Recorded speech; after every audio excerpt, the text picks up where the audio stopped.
My name is Anoriell, and welcome to my channel. Here we do reactions, mostly on BL and GL content, and mostly from Asian countries. Today we are watching The Sign, episode 12. And I know if you're watching this in real time, like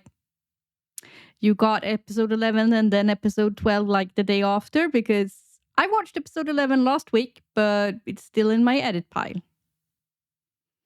So these are probably going to be released almost at the same time, maybe 24 hours in between. Maybe less. I don't know yet. But yeah, that's not here or there. You're probably not interested if you're watching this like weeks after. So never mind.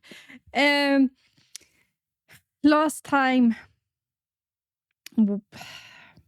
and Tarn, really got together. Well, they did that in episode 9, but we didn't get to see it until episode 10. So yeah, Paya was in the hospital in episode 9. He broke out in episode 10. He got, Grandma got really pissed because he didn't tell her. He wasn't in the hospital anymore. Everybody was really worried. They showed up at Tarn's place. Yeah. And then Paya and Tarn went to Tarn's hometown to visit his grandma and the abbot, because the abbot wanted him to be there because it's soon the something moon in the something. I have no idea. We don't have a moon calendar in Sweden. We kind of have it, but we don't follow it. Like, I know that there are this date is going to be the full moon and this date is the half moon. If I look at a calendar on the wall most of the time, but 99% of the time, nobody has a wall calendar anymore because we have them on our phone. And mine doesn't show the moon. Because we normally don't care. We don't have any holidays around the moon type of thing. So we normally just don't care. Which might be weird for a lot of people, I realize, because a lot of cultures have holidays and stuff that are depending on the moon. We don't. We have certain dates and that's it. And they move a little bit because the dates move a little bit and there are supposed to be a certain amount of dates between certain amounts of things. So they move a bit, but that's it. And you calculate that by how many weeks or how many days have passed. And that's it. That's our holidays. And then we have certain holidays that are always on like the 24th of December. That is always Christmas. So, yeah.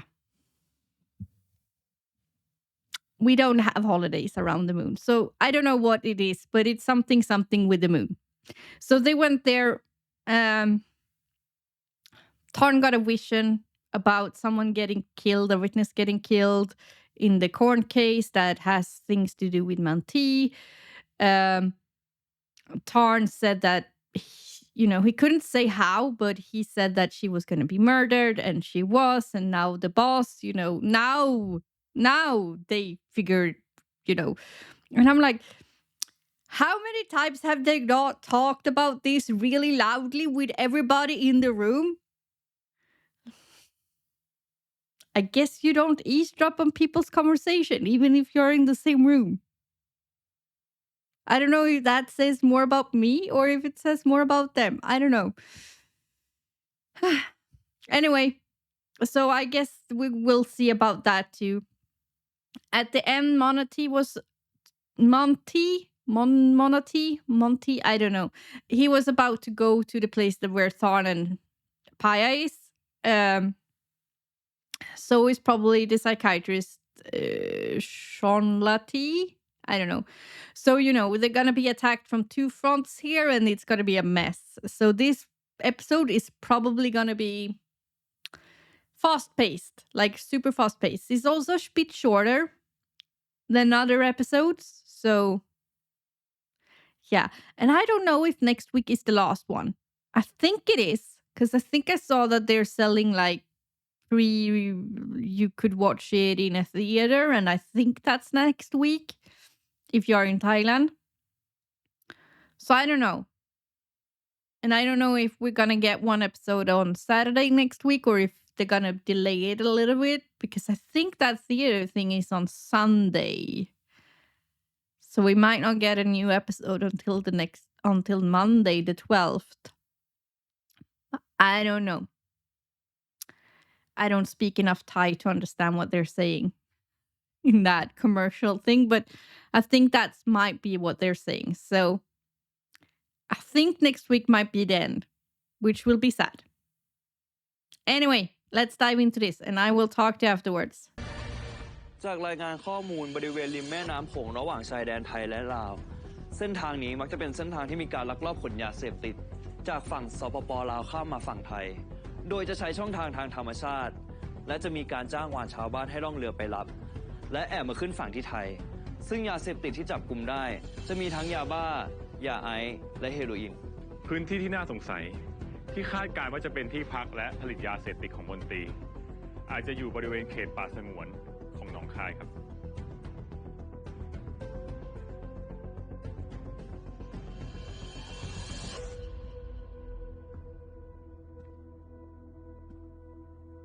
ในการบุกกวาดล้างครั้งนี้เราจะทำงานร่วมกับป่าไม้และกองทัพเรือโดยเจ้าหน้าที่ป่าไม้จะคอยให้ความช่วยเหลือเราในการลงสำรวจพื้นที่ป่าและหน่วยนรข.ของกองทัพเรือจะช่วยเหลือเราด้านกองกำลังเสริมในกรณีที่จะมีการเข้าบุกจับสารวัตรครับเราจะไม่ตามพยากับทานมาช่วยหรอครับนั่นสิครับสารวัตรผมว่าไอ้ทานมันอยากเข้าร่วมการจับกุมครั้งนี้นะครับตอนนี้มันก็อยู่ที่บ้านยายมันที่หนองคายด้วย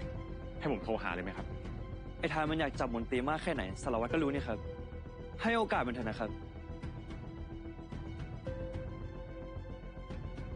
ทุกคนไปเตรียมตัวให้พร้อมพรุ่งนี้เราจะออกเดินทางไปหนองคายกันครับ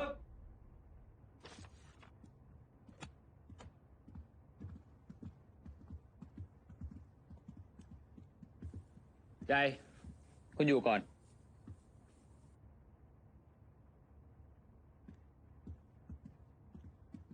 ครับ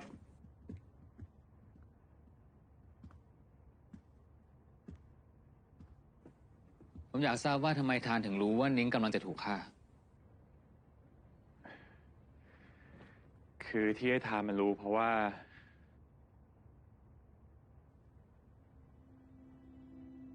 มันสามารถเห็นลางสังหรณ์ว่าจะเกิดอะไรขึ้นได้ครับลางสังหรณ์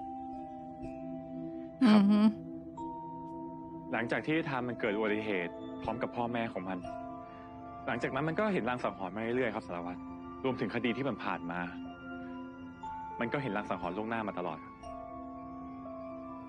ผมให้โอกาสคุณเล่าความจริงอีกครั้ง It is the truth ผมพูดเรื่องจริงนะครับสารวัตรไอ้ทานมันสามารถเห็นเหตุการณ์ล่วงหน้าได้จริงๆครับ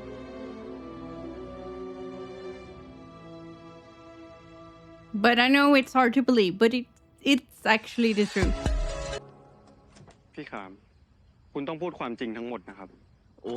ความจริงผมบอกไปเบิดแล้วครับต้องเป็นความจริงเบิดเลยครับ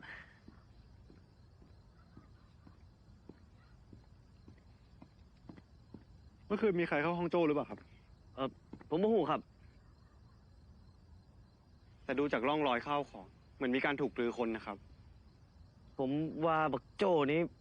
มันเก็บของมาเป็นระเบียบครับผมว่ามันเป็นคนบ่เรียบร้อยเป็นคนบ่มักทำความสะอาดครับแล้วปกติมันก็บ่ค่อยสุงสิงกับไผผมโมโหจักมันปานใดครับคุณสองคนมาหาหยังครับมาหาเสือสมิงครับผมมาหายาเสพติดครับเพราะผลตรวจของโจ้พบสารเสพติดในร่างกายคุณยายผมบอกว่าพี่ขามเป็นหัวหน้าคนงานและคนดูแลโรงไม้ที่นี่ไม่รู้เลยเหรอครับว่าโจ้ติดยาบ่หูอีหลีครับผมบ่หูจักมันปานใดครับเพราะเสือสมิงนี่มันมีรูปร่างหน้าตาเป็นยังไงพาผมไปเจอได้ไหมครับบ่ดอกครับมันเป็นตาย่านครับมันก็คือผีแล้วก็เป็นคนแปลงร่างเป็นเสือครับโอ้ยผมเอาด้ามเด้อครับผมขอตัวพี่นอนครับย่านครับ Yeah it's a lie that's a lie นี่มึงจะไปกวนตีนแย่พี่ขามทำไมวะเราต้องการข้อมูลจากเขาอีกเยอะนะเว้ยจะกวนตีนเพื่อหาข้อมูลไง because he's lying ทำไมรอยเท้านี่ถึงอยู่ห้องโจได้ปกติ มันก็บ่ค่อยสูงสิงกับไผผมบ่ฮู้จักมันปานใดครับ ผมว่ามันเป็นคนบ่เรียบร้อย เป็นคนบ่มักทำความสะอาดครับ think he's high มาหาหยังครับ มึงก็ได้ยินที่ขามพูดแล้วไม่ใช่เหรอว่าโจไม่ค่อยชอบสูงสิงกับใคร แต่ทำไมมีรอยเท้าขามอยู่ในห้องโจ กูว่า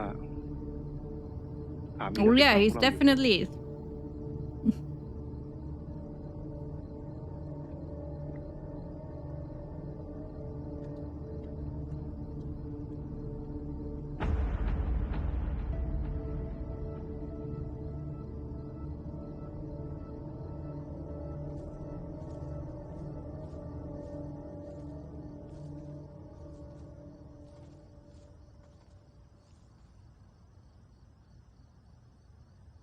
ประธานมึงขึ้นไปดูข้างบนเลย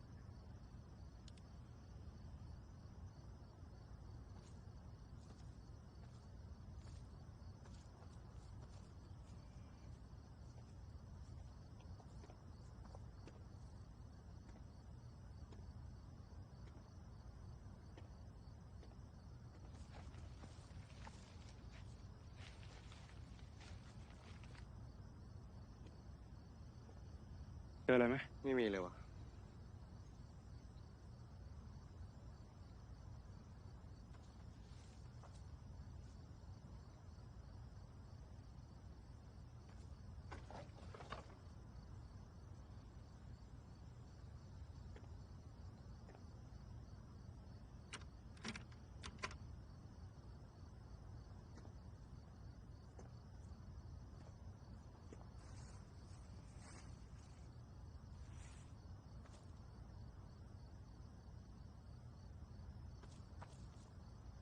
เฮ้ยทาน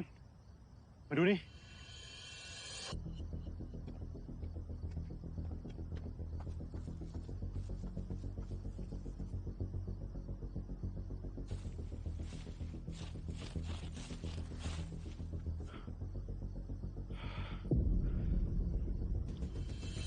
เรื่องนี้มันเกี่ยวข้องกับยาเสพติดอย่างที่มึงคิดจริง ๆ ด้วย ถ้างั้นเราต้องรีบหาศพของคนงานที่ชื่อไก่ให้เจอ จะได้เป็นหลักฐานจับขามได้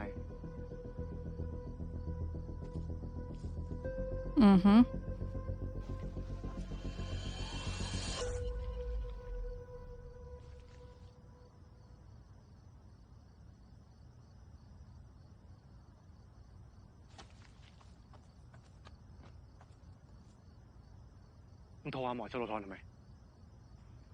กูจะปรึกษาพี่หมอ เรื่องที่จะให้คนงานที่นี่ตรวจหาสารเสพติด หมอคนอื่นก็มีตั้งเยอะตั้งแยะป่าวะ แต่กูไว้ใจแค่พี่หมอ กูไม่ไว้ใจมันไง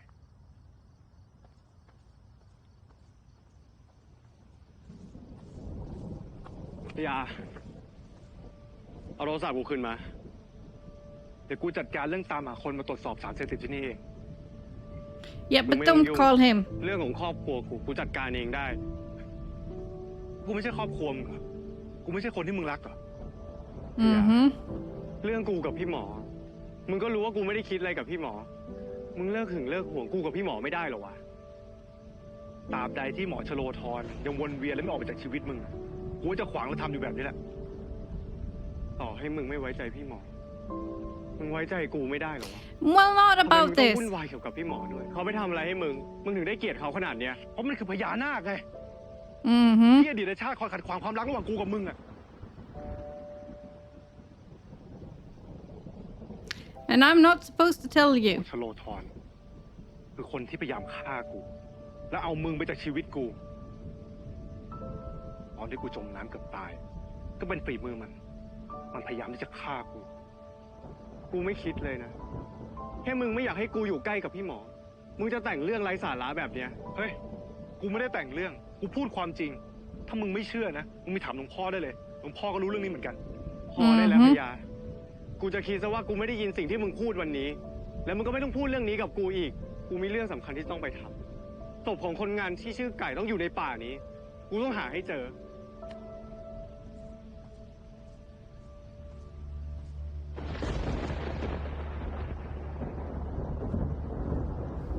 Yeah, I mean, Tarna's known that dude his whole life, so I get it. It's hard to believe.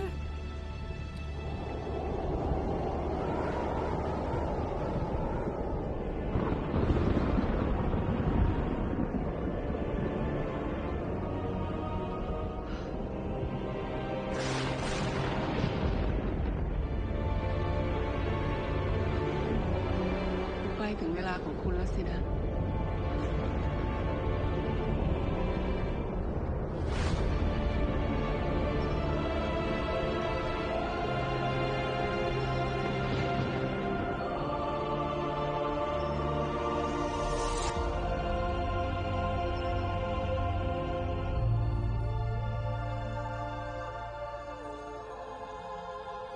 ไม่ต้องห่วงนะ แม่จะดูแลทานเอง แกสองคนไม่ต้องห่วง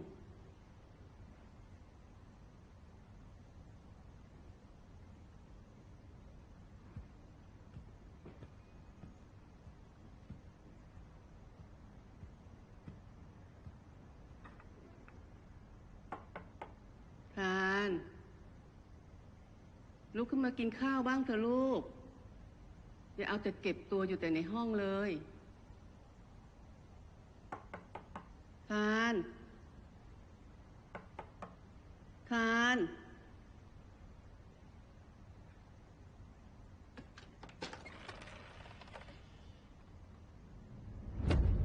คุณเป็นใครอ่ะ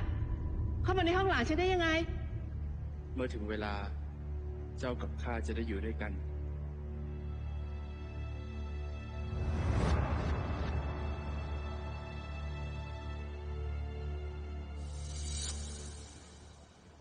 คุณยายครับ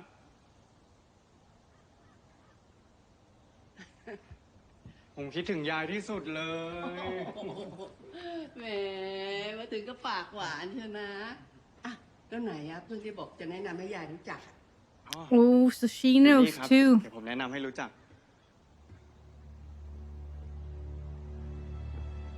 พี่หมอครับ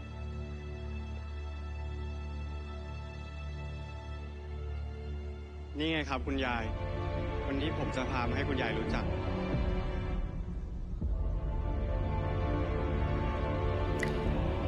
She's not gonna tell him.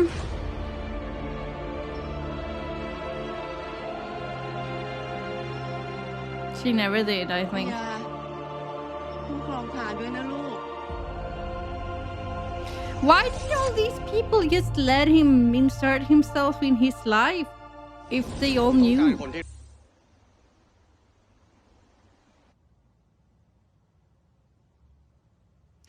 Yeah, so my question is why did everybody just let him insert himself in his life if they all knew he was bad news?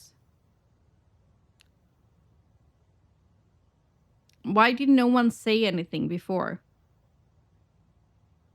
Grandma knew, the abbot คุ knew. ณย่าคะคุณยายคะกินอาหารเช้ากันสักนิดเถอะค่ะ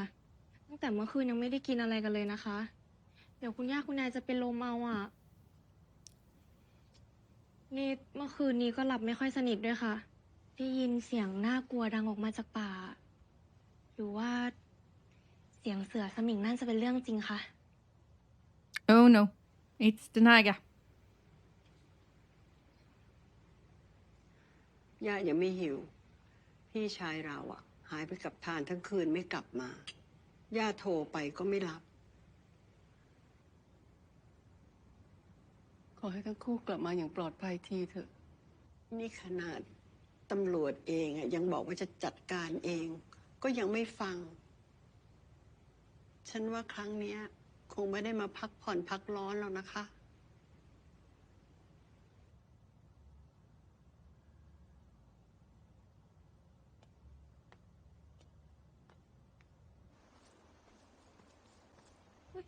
คุณย่าคะคุณยายคะพี่ทันพี่พยากลับมาแล้วค่ะ ฮะ พี่พยาพี่ทัน เป็นยังไงบ้างอ่ะ ยายเป็นห่วงแทบแย่ หายไปทั้งคืนเลย โทรไปก็ไม่รับ ผมไปหาเบาะแสเรื่องโจ้มาครับ แต่ไม่เจออะไรเลย ขอโทษที่ทำให้เป็นห่วงนะครับ โจยังไม่ยอมพูดอะไรเลยครับ เอาแต่ยืนยันว่าคนที่ชื่อไก่ตายเพราะถูกเสือสมิงฆ่า แต่ผลตรวจปัสสาวะของโจ้พบสารเสพติดอยู่ในร่างกายนะครับ ยายครับ ผมขอไปคนที่บ้านพักโจ้ได้ไหมครับ ในเมื่อเรื่องนี้มันเกิดในบ้านเรา ผมเป็นห่วงยายครับ เออเข้าไปคุยกันข้างในไปนั่งพักผ่อนกันก่อนไหมลูกมะทาน ยายขอคุยอะไรด้วยหน่อย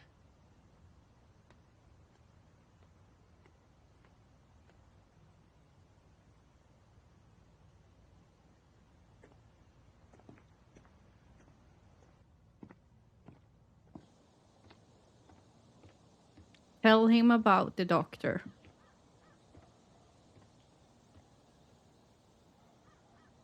ทำไมยายดูสีหน้าไม่ดีเลยครับ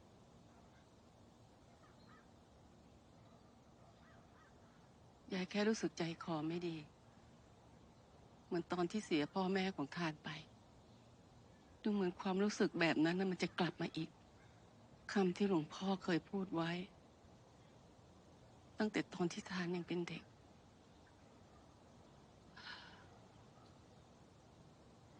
ยายไม่อยากให้มันเกิดขึ้นซ้ำกับทานอีก ยายได้แต่ภาวนา ว่าเรื่องที่หลวงพ่อบอก ว่าใครอีกคน ที่จะช่วยให้ทานหลุดพ้นจากผลกรรมนี้จะเป็นพยา ผมรู้นะครับว่ายายเป็นห่วง แต่ทุกสิ่งทุกอย่างที่เกิดขึ้นที่นี่ มันอาจจะเกี่ยวพันกับคนที่ฆ่าพ่อแม่ผม ผมเป็นตำรวจนะครับยาย You are so เลือดพ่ออยู่ใน single-minded. ตัวผมรู้สึกว่าทุกอย่างมันกำลังจะสิ้นสุดลง Yes, it is, ฆ่า but พ่อ คนที่ทำให้เรื่องราวเลวร้ายทั้งหมดเกิดขึ้นที่นี่ เครือข่ายยาเสพติดที่มนตรีเป็นคนบงการอยู่เบื้องหลัง มันต้องมีอะไรเชื่อมโยงกัน well, ผมจะหาหลักฐานมาจัดการมันให้ได้ yeah, but you need to take the doctor down too. Are you ready for that? ผมจะระวังตัวให้มาก You need to look at people close to you. That's what people have been telling you all this ผ time. มสัญญานะครับ Are you ready for that? You don't seem ready ผม for จะไม่ that. ผีผลามทำอะไรใจร้อน ให้ยายจะต้องเป็นห่วง Well, you are kind of doing stuff on ยา impulse. ยรู้ว่ายายห้ามทานไม่ได้ แต่อยากจะให้ตั้งสติให้ดี ถ้าสิ่งที่หลวงพ่อพูดเป็นจริง เขาคนนั้น คงกำลังจะมาทวงเอาทานคืน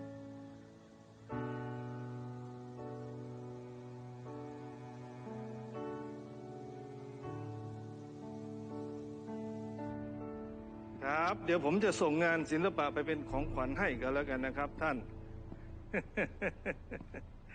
ครับครับขอบคุณครับ เอ้ยพรุ่งนี้รีบให้คนไปส่งของให้ท่านนะ แล้วก็ถ่ายรูปเก็บเอาไว้ด้วย ถ้าพวกมันหักหลังกูขึ้นมา พวกมันก็ไม่รอดเหมือนกัน ได้ครับท่าน แล้วนี่มึงให้คนไปรับยาฝั่งนู้นหรือยัง กำลังจะไปครับท่าน เอ้ยมึงไอ้หนุ่มที่ถือปืนเนี่ย เดี๋ยวมึงไปกับไอ้คมนะจะได้เรียนรู้งานเอาไว้ด้วย ครับ สงสัยหมดยา I still think he's on an ไอ้สารวั undercover ตรอักมันกัดกูไม่ปล่อยเลย กูต้องเชื่อมัน mission. ก่อนแล้ว I am certain that he's on an undercover mission. And he was planted from the very beginning to be in an undercover mission, I think. Or almost. That's why he was such a douchebag. Because they had to make it believable that he flunked out and...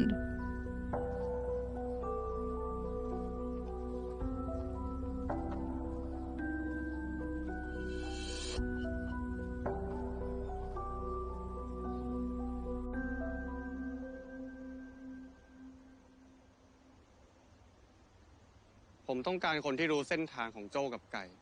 ที่เข้าไปหาของป่าวันนั้น ผมมีค่าจ้างให้10,000 มีใครพอจะพาผมไปได้ไหมครับ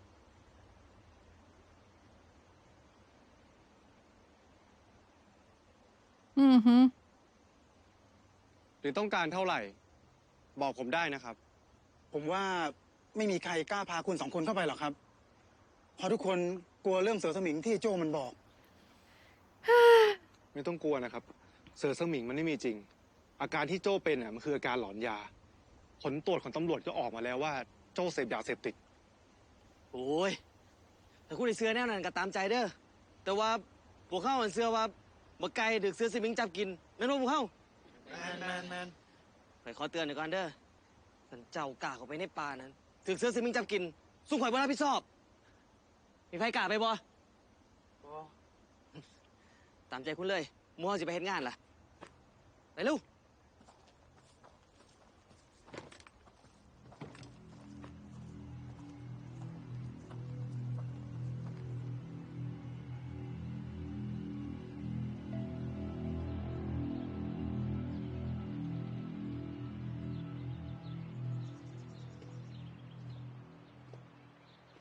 ตำรวจที่คุมตัวโจ้บอกว่าโจ้ยังมีอาการหลอนอยู่ถามอะไรก็ตอบไม่รู้เรื่อง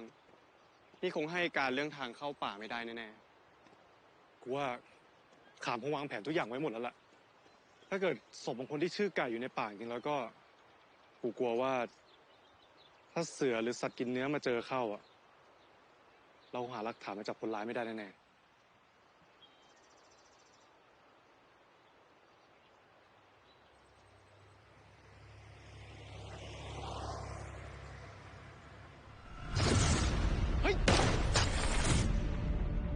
เฮ้ย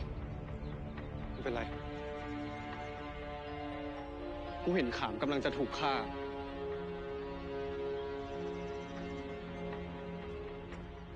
ไอ้ทาน เดี๋ยว Tarn, ไอ้ทาน you weren't supposed to act on impulse. What did you promise your grandma? ไอ้ทาน เดี๋ยว You were acting on impulse. มีใครเห็นขามไหมครับ มีใครเห็นขามไหมฮะ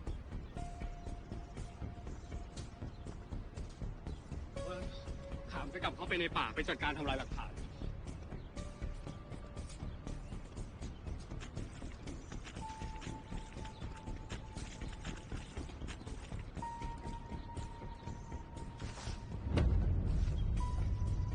เฮ้ย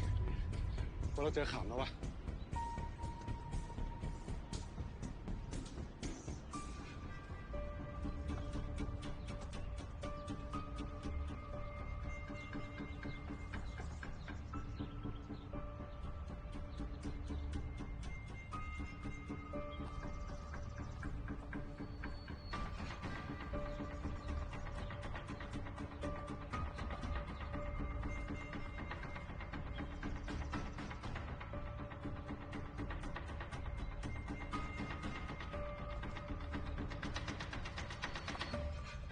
ทาน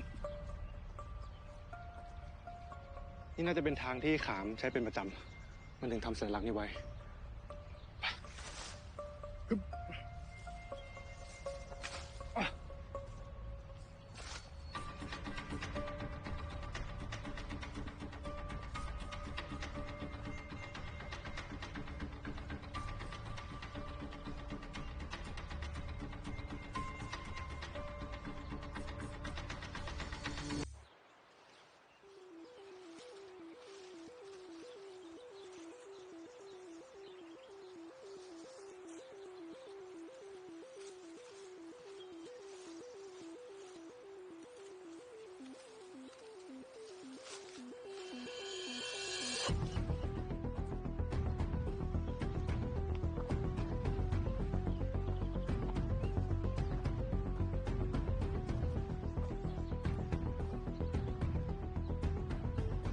เป็นไงบ้างไอ้ทานโทรไม่รับเลยวะส่งไลน์ไปก็ไม่อ่านเราต้องหาพยานยัง โทรแล้ว โทรหาทั้งคู่นั่นแหละ ไม่รู้มันทำอะไรกันอยู่ หรือว่ามันกำลังสวีทกันอยู่อะ Well, nope. ไอ้ใหญ่ มึงโทรบอกพยานกับทานแบบเนี้ยสารวัตรไม่ว่าหรอวะ เรื่องนั้นมึงไม่ต้องห่วงหรอกกูวางแผนไว้แล้ว ก็กะให้มันสองคนเนียนๆมาเจอสารวัตรที่นี่ Sure. สารวัตรมา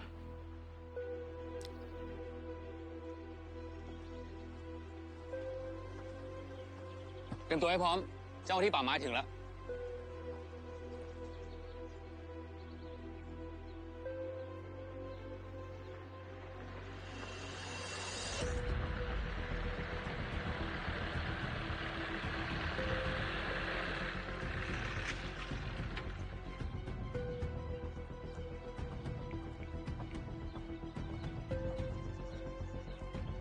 เป็นไงบ้างครับท่าน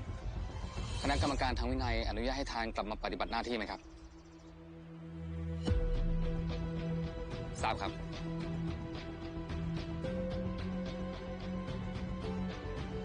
He wants Ton there. ถ้าให้ผมตีวง He's แคบ trying, ผมว่าบริ but เวณเนี้ I ย don't think น่า he เป็นจุดที่ trusts ต้องสงสัย people น่า that จะมีการ easy. ผลิตยาเสพติด Understandable. เพราะว่าบริเวณตรงเนี้ยเป็นเขตป่ารกทึบมีสัตว์ป่าอยู่จำนวนมาก แล้วไม่ค่อยมีชาวบ้านเข้าไป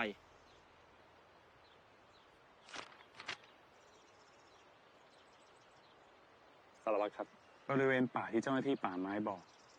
อยู่ใกล้กับโรงไม้ของยายทานเลยนะครับผมว่าเราตามไปทานมาช่วยกัน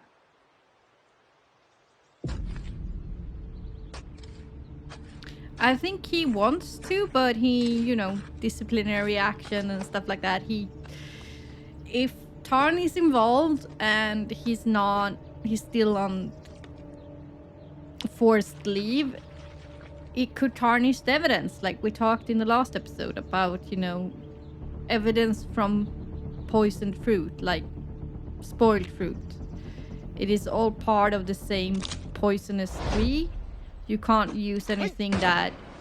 can be connected to illegal. หยุดนะครับวางอาวุธแล้วมอบตัวซะหยุดนะครับเฮ้ยหยุดไอ้ขามหยุดเฮ้ยหยุด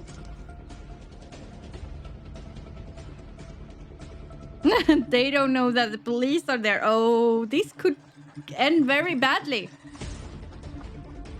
If the police don't realize who they are and they have a gun and shooting at Yam.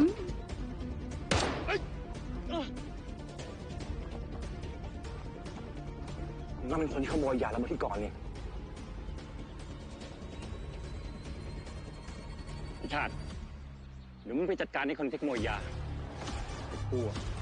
จะจัดการให้ตำรวจ2 คนนี้เอง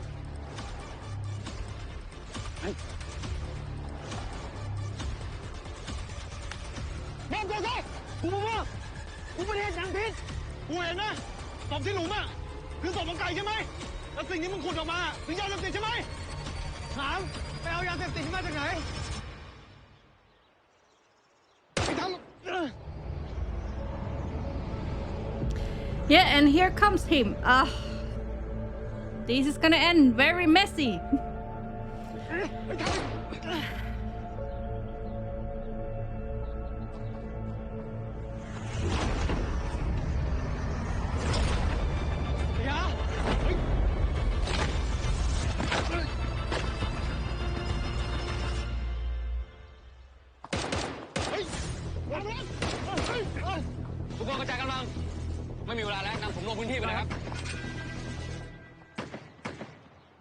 There are too many parties involved in this. And they're in the woods and people need to react fast. This is a recipe for disaster. The police is gonna... This is how police end up shooting the wrong person because it's split seconds and adrenaline is high and guns and... Yeah.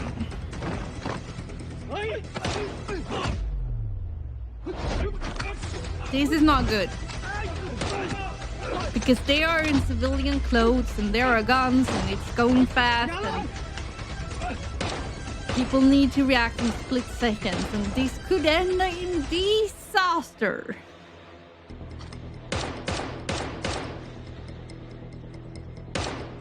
And then you have undercover cops that people don't know are undercover and I hope everybody gets out alive, but of the good guys. But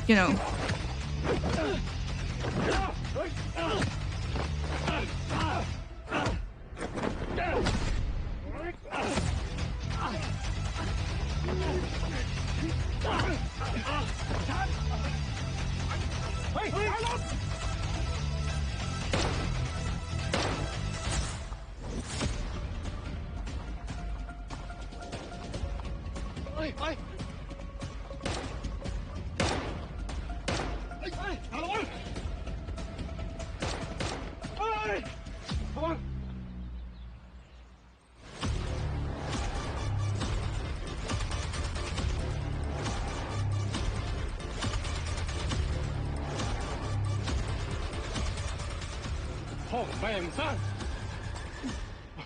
Hey, You didn't count your bullets. Oh! มันจะกัดกูไม่ปล่อยเลยหรือยังไงวะ พรุ่งนี้คงเรียบร้อยครับท่าน มึงรีบเคลียร์ของรถนี้อย่าให้พลาดนะ ครับ So they're hurt in the woods, I guess. จับคนขโมยยาได้ไหม มันหนีไปได้ แล้วไอ้ตำรวจ2 คนนั้นเป็นไงบ้างอะ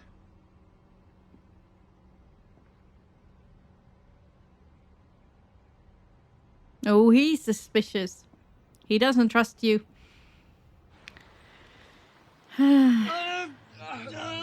Oh! มึงอย่าปล่อยมือกูแล้วเว้ยจับมือกูไว้มึงทำอะไรวะปล่อยมือกูไม่กูไม่มีทางทิ้งมึงไว้ที่นี่หรอกบอกให้มึงปล่อยไงมึงจะไม่ไหวแล้วนะมึงบอกว่ามึงจะไม่ทิ้งกูไปมึงสัญญากับกูแล้วมึงจะทิ้งกูไปเหรอวะ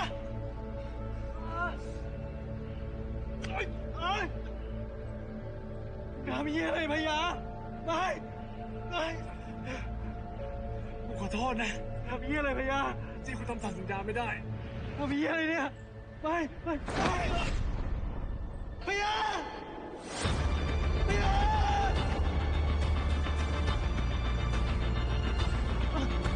Can he call on the Garuda soul part of him and fly? I don't know. So they both...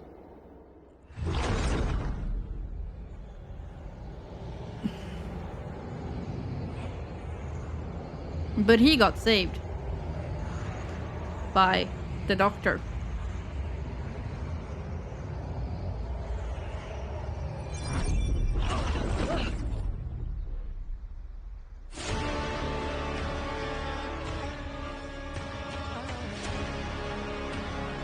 This ทั้งหมดมันเป็นเรื่องจริงใช่ไหมพี่คงไม่ต้องพูดอะไรเพราะพญาบอกความจริงทุกอย่างกับทานหมดแล้วแสดงว่าที่ผ่านมาทั้งหมดทุกคนที่ทานรักจะต้องจากไปเป็นฝีมือของพี่หมอใช่ไหมพี่ขอโทษแต่พี่เสียทานไปไม่ได้จริงๆทานต้องเป็นของพี่ต้องเป็นของพี่คนเดียวเท่านั้น He's a bit obsessed. กลับไปกับ A พี่ tiny bit obsessed. ทานช่วยอะไรพญาไม่ได้แล้วทุกอย่างมันจบแล้ว But we saw, we saw a gold light. There was a พี่ gold เคยเตือน thing ทานแล้วไง going past him. ว่าถ้าทานเลือกที่จะรัก Just กับพ saying. ญา So I think the Garuda might saved him. ทานไม่มีทางที่จะรักใครมีแค่พี่คนเดียวที่จะอยู่ข้างทานและจะไม่ทำให้ทานต้องเสียใจหรือสูญเสียอะไรทั้งนั้นแต่ทานต้องลงไปช่วยได้แล้วทานไอ้พญามันตายแล้วต่อให้ทานช่วยมันขึ้นมาได้สุดท้ายมันก็ต้องตายอยู่ดีทานไม่มีวันที่จะรักกับมันได้มีแค่พี่คนเดียวที่จะอยู่เคียงข้างทาน He's a bit obsessed. I don't know why he's so obsessed. เป็นของพี่คนเดียว I get that before it was about, the war, but it's been thousands of years. Why is he still so obsessed?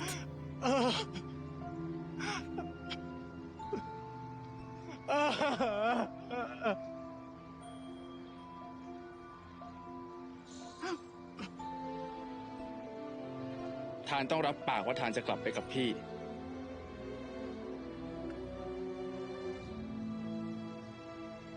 ทานไม่ไปไหนกับพี่ทั้งนั้นถ้าจะบีบให้พี่ต้องทำอะไรไปมากกว่านี้เลยนะถ้าทานเลือกที่จะอยู่ข้างไอ้พญาไม่ใช่แค่ไอ้พญาคนเดียวที่พี่จะฆ่าแต่อาจเป็นทุกคนที่ทานรักก็ได้พี่หมอถึงเวลาที่ทานต้องเลือกแล้วมันไม่ใช่แค่ชีวิตของไอ้พญาที่ทานรัก It's about your grandma, the entire,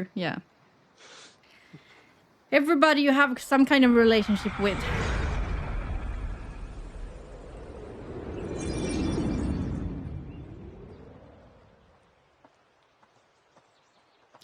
So why was his golden? Because that's the color of the Garuda, not the color of the Naga.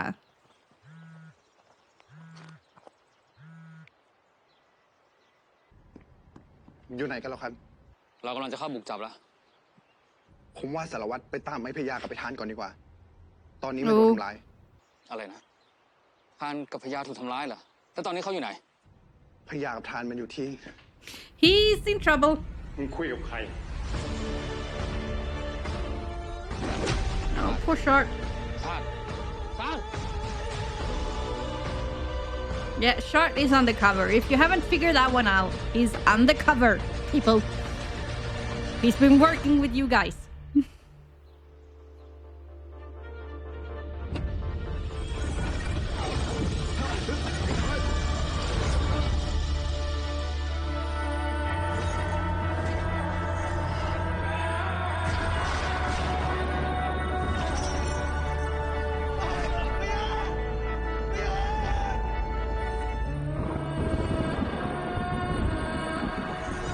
Uh-huh.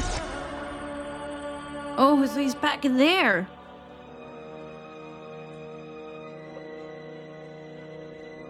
But that's not Tarn, is it? Or is it? ปลอดภัยแล้วนะพญา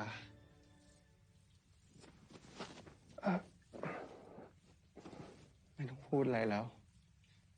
เดี๋ยวพรุ่งนี้ก็มีคนมาช่วย ใครจะมาช่วยวะ ไม่มีใครรู้ด้วยซ้ำว่าเราหายขำที่ไหนอะ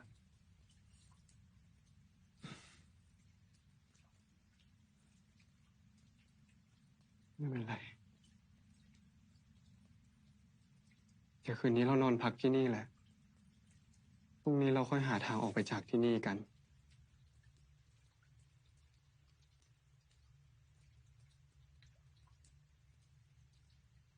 Is it an illusion?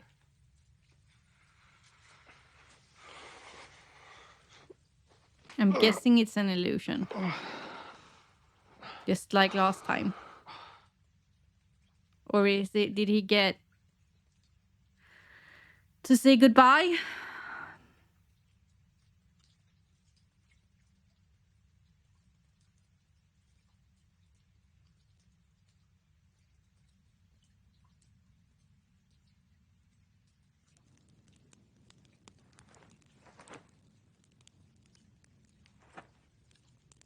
So it is him. Did he get time to say goodbye?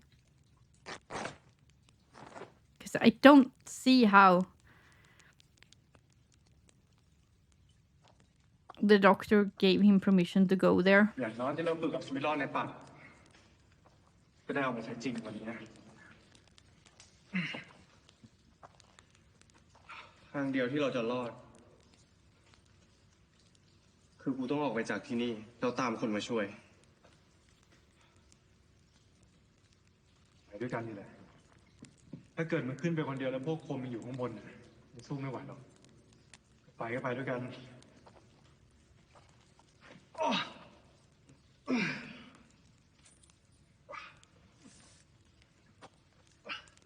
เจ็บมากใช่ไหมเฮ้ยไม่เป็นไรนิดหน่อยขอโทษนะเว้ยชีวิตมึงตั้งแต่มาเจอกูมึงทั้งเจ็บตัวทั้งเกือบตายตลอดเลย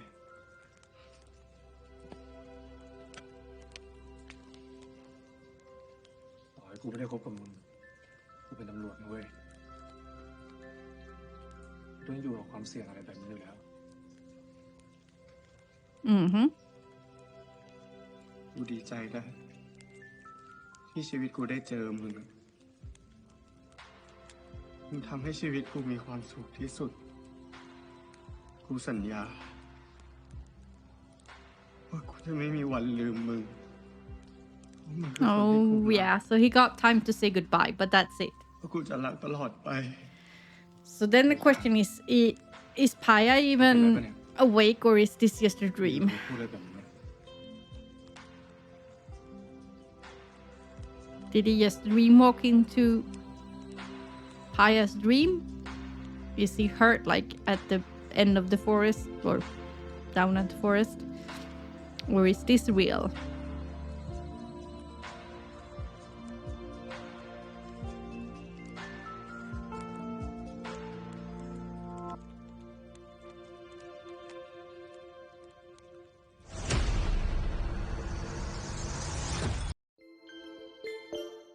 Okay, so that was the sign episode 11.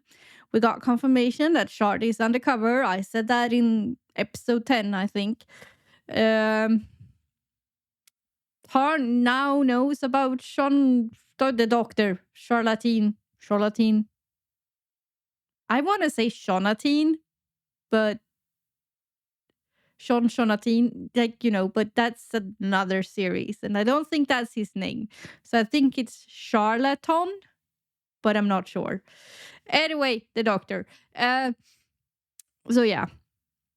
I'm not sure, because at the very end there we saw the doctor. I'm not sure if Tarn is actually with Paya or if Paya is unconscious, like lying on the, on a rock somewhere. And that was the doctor that dreamwalked and made him, stay in place. I don't know.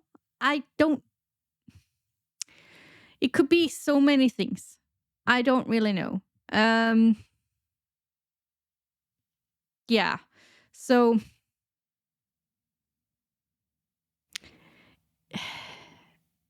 or Tarn is there and the doctor is super mad that he's there because he thought he was going to come after him.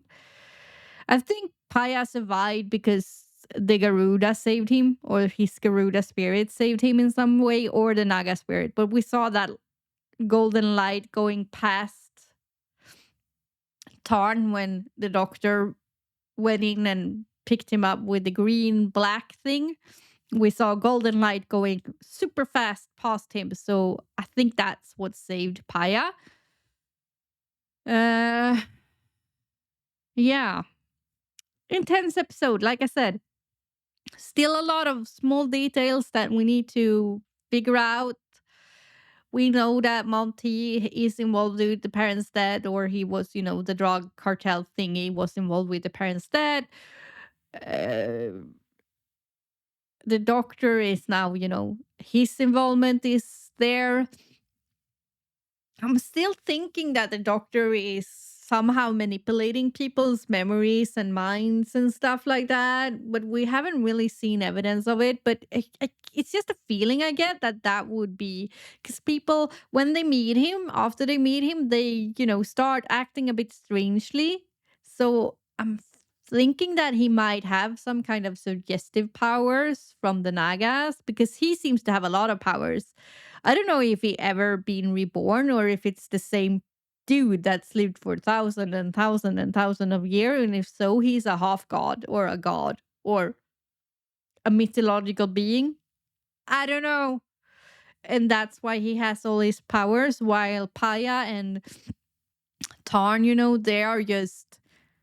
there aren't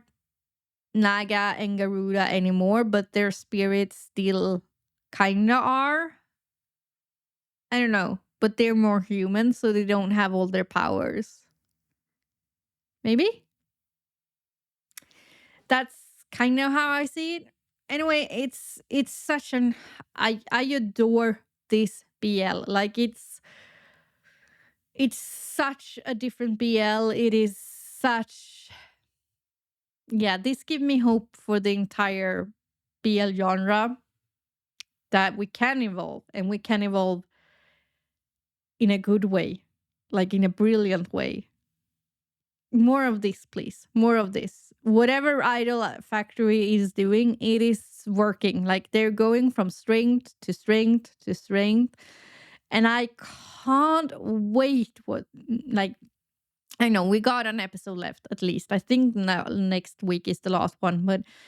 I can't wait what they're gonna do next. I know it's probably a year out or a half a year out, but I can't wait. I'm gonna have to Google and see if there has been anything released of what they're gonna do next, because I am such a huge fan of the entire production company. And this is why I tell you, the production company, the producer, the director, they all matter a lot. Like a lot. Actor, writers, yes, fine. But at the end of the day, the people who has the most power is the director and the producer. If they want to do something, they can completely change the script. They can completely change how a scene feels because of how they frame it. It could be the same word as the writer wrote, but it could take a completely different meaning with how they frame it. And then you have the music on top of that that can enhance or take away feelings. If you ever want to try it, just turn off the sound on a horror movie. Turn off the music on a horror movie and see if you're still scared. Music is so important on what feeling we are. And then change it to like a romantic song or anything. Like, yeah, I did that in one of my editing classes, and it has such a big impact. Such a big impact. So the director and the producer, they have the power to change a script so much, even if it's the same script, even if they don't add or take away a single line in the script, which most directors will do. They will add and take away lines when they film because they feel like it doesn't match their vision. But even if they don't do it, they can still add some or take away or make it strange or whatever from what the writer intended. So yeah, a good story from a writer is important, but it's also important how the director interprets it. So that's why I'm saying I'm such a huge fan for Idol Factory, because at least we have a producer that seems to really, really care. And that is going to go the long way to get quality stories. So I can't wait to see what they are gonna give us next. But anyway, that was it. I will talk to you next time. Bye.